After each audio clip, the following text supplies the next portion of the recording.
Hey guys, this is Matthias. This will be my last episode on Amongst Trees. I finished the game in about 12 days, okay, but except for resources running out quicker, like I feel I get hungry, a bit quicker. Like you get into dangerous situations a bit quicker, okay, but we already, got the blueprints from both bears, which is the main danger in the game, and then hunger. There isn't really thirst, there's just hunger, okay? So that's a point I can make immediately. I think thirst can be a good addition, to the survival mechanics. But, I finished this game twice in about 13 hours, from knowing nothing. And I really enjoyed it, Like I said in the beginning, I wish, my child was still young, my boy, that I can give him a pure experience of a survival game, because his first experience with survival was Miscreated, and he found that quite, I don't know if he was a bit young, but he found that quite intimidating with people trying to hunt us down and everything. And although I'd say the CryEngine with Miscreated makes the experience a lot more immersive,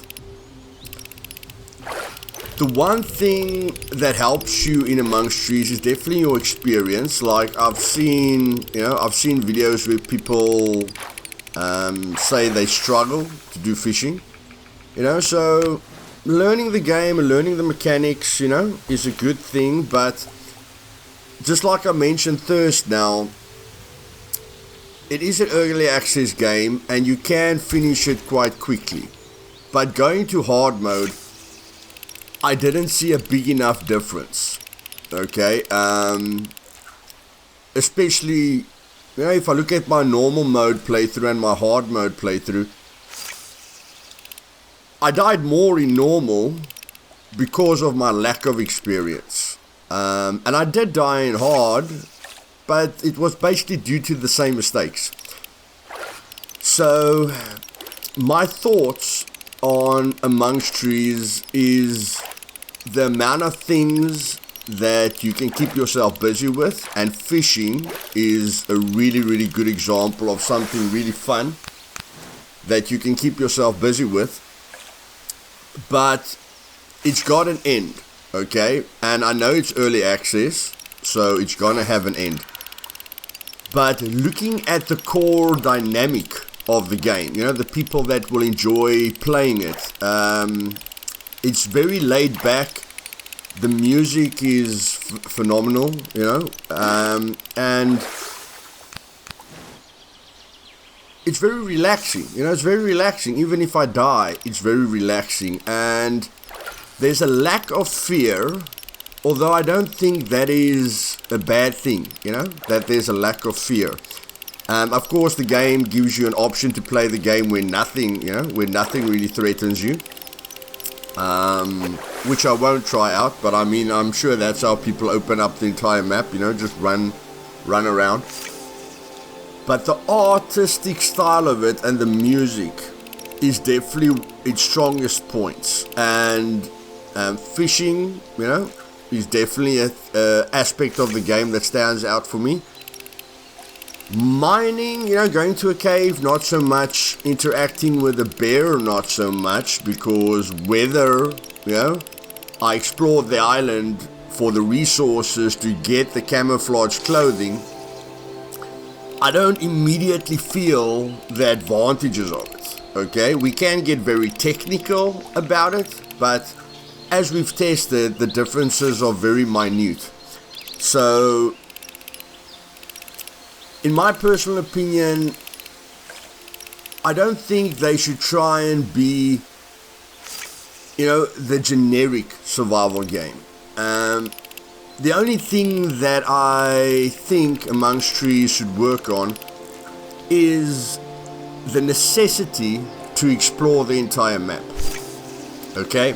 So when it comes to hard mode for me, no food must respawn either never or, it must take a few days for things to respawn. So, for instance, if you hit a beehive, I don't think it's back tomorrow, okay? But, we must try and immerse ourselves and think about if bees will go back there or if they'll find a new spot, okay? Which again promotes exploration. If you did get a beehive, the map is so big you can clearly get all the beehives that you need with the limited amount of things that you can craft at the moment. So, the first thing for me is to be able to craft a heck of a lot more, okay? And the house is a really, really good baseline for targets, okay? The weakest thing for me is the greenhouse, since we know that the limited amount of seeds that you can use at the moment doesn't really reward you for building the greenhouse, except for the fact that it looks beautiful and it expands your house. So, there's not enough reward in it, like fishing.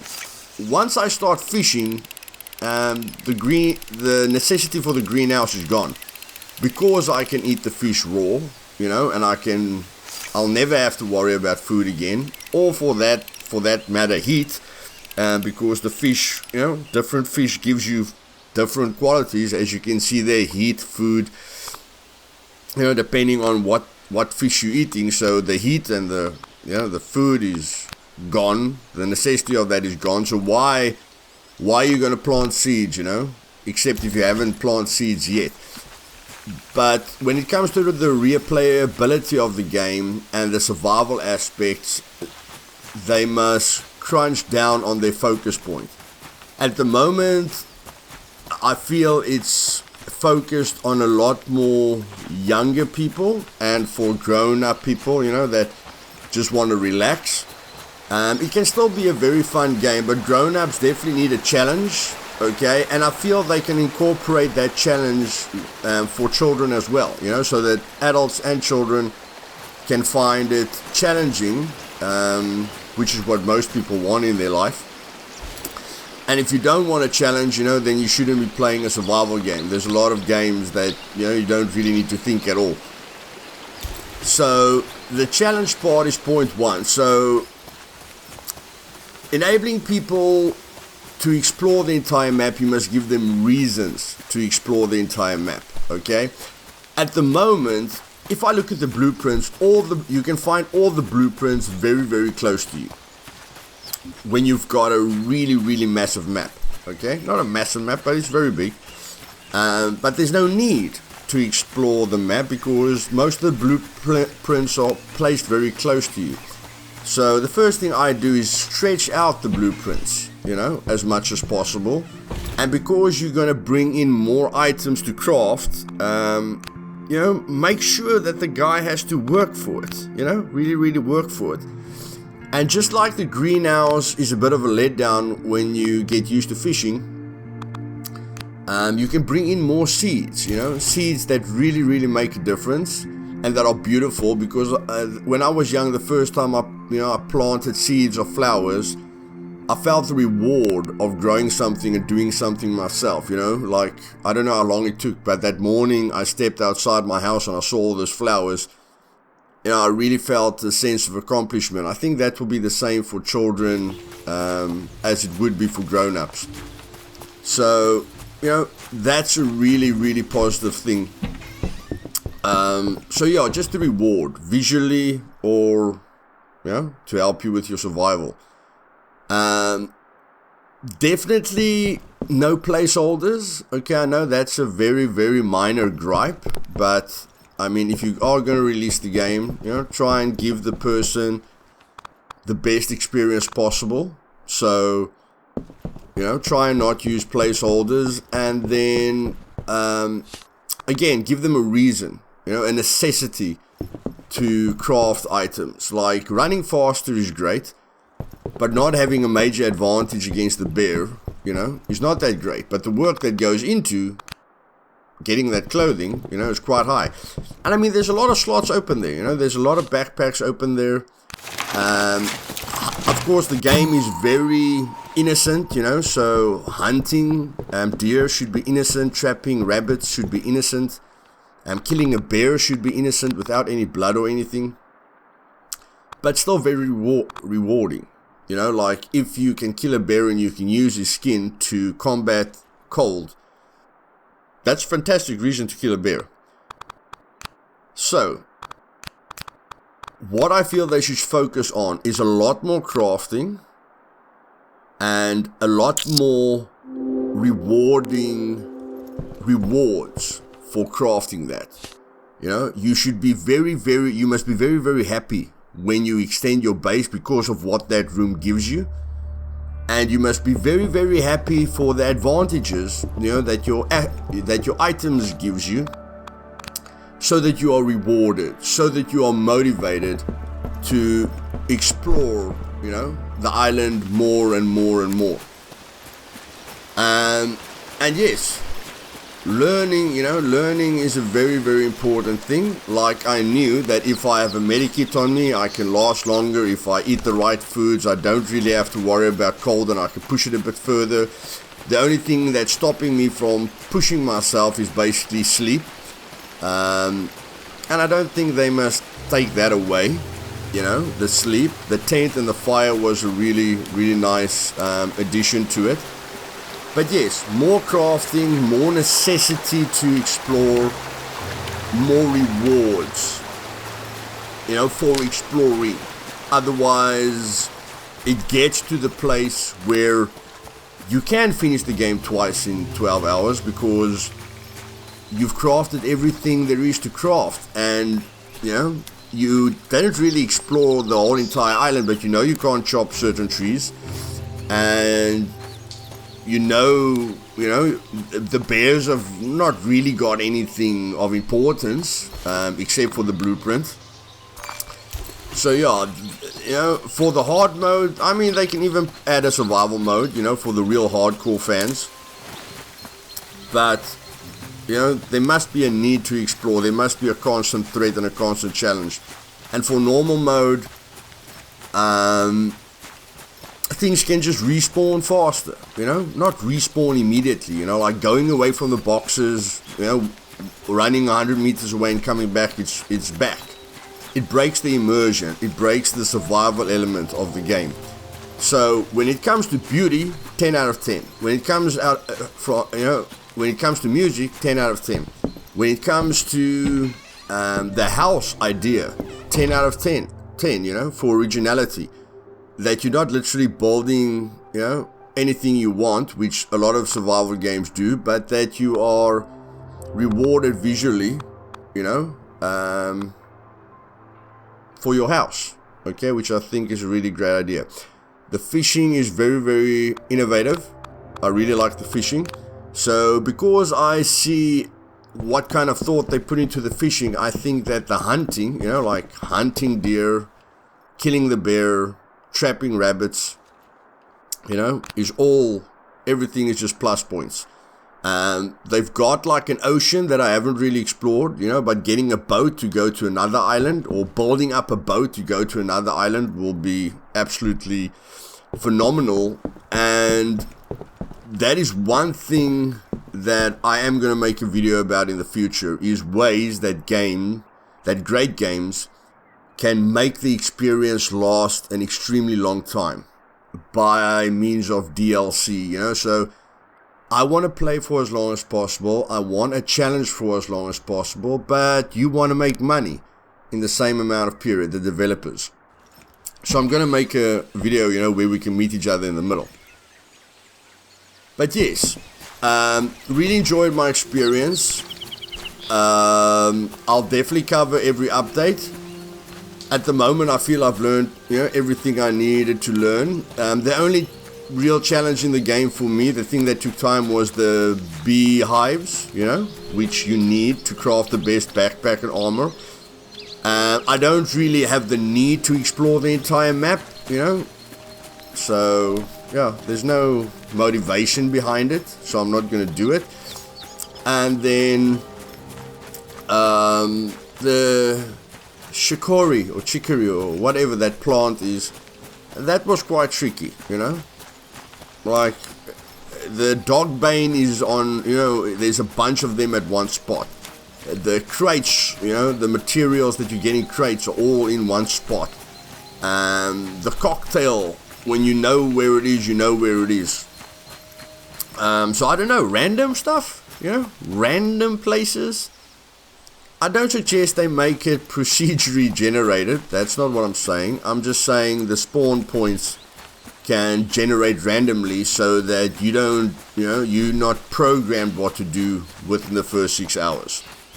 And the chicory really, you know, the chicory really was a nice aspect of that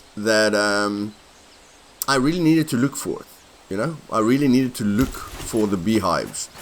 But I mean, the plants were a bit more difficult to detect, and I think in survival mode they can make it so that things don't highlight, that you literally need to go investigate every single plant, you know, and maybe do research. I don't know, there's a lot of options that they have to increase the longevity of the game and the overall experience of the player.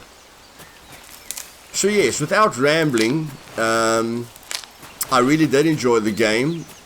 But yeah, for my subscribers, what I will be focusing on up to the end of the year, I am saving up for a better PC, and because representing a game in all its glory is very, very important for me, and that's one thing that really disappointed me about Mistraded, you know, that people said it doesn't look good. So I really want to promote games in all their glory, and graphically is, you know, is a very important thing. And I am going to buy hardware that I feel most people can afford, you know. That will be my first PC upgrade. So if that works for most of my games, you know, I'll leave a link to it so that you guys know, you know, what's the minimum amount of money you need to spend to get the best result. And then later on, you know, I'll build up my streaming PC, and, you know, realistically tell you guys what the differences are, and the differences in experiences. But in any case, Mistraded to me at the moment, with the revamped server that I've created, is by far the best multiplayer survival experience out there at the moment. And Fallout 4 is by a mile the best single player experience. And yeah, you know, I invite you to watch a few of the episodes and see just how long it's going to take me to finish that game with the way I approach it. But in any case, thank you for spending this time with me. To all my Mistraded fans, I'm coming back in a big way. I've just done a lot of work over the last 3 or 4 months in the background that you guys weren't aware of. And then, yes, I will be playing the Fallout 4 right through, because that's a passion project of mine. And I don't really, you know, I can't really do anything about the exposure, you know, but hopefully, you know, down the line, people can appreciate what that game offers. And then when I'm done, I can make a video, you know, telling Bethesda how they can make more money, because that's all, you know, that seems to be a big thing that the investors or ZeniMax, you know, is focused on. But in any case, hope you guys have a great day, and yeah, I hope you join me for my new Mistraded series on my new server, which is going to be absolutely bodacious. And yeah. See you guys later. Bye.